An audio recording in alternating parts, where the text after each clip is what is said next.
তোমার হয়েছে নি 1700 বেতন ডিউটি 12 ঘন্টা আর তোমার এখানে কত দেওয়া লাগবে আমি খুলবো স্যার দোকান আর পুঞ্জিও 2000 টাকা দিয়ে খুলবো পুঞ্জিও 2000 ছোটো মোটো স্যার দোকান খুলবো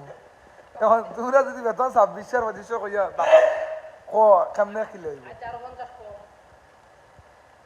আমি একবারে কই দিই 2050 সমান বাদে আমি ক্যামেরা লাগাইমু যার খাম বালা কাস্টমারে যে বাকি দিতে নাই যার ব্যবহার আসার বালা তার দিতে পারে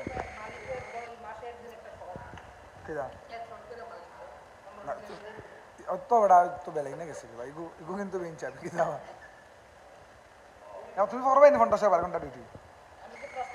তুমি রাজি তুমি করবাই নি 50 আর তোমার চাকরি নাই আমি জিওরে মিশুরি আনা নাসির আনবো ইমরান রে আনবো খালাস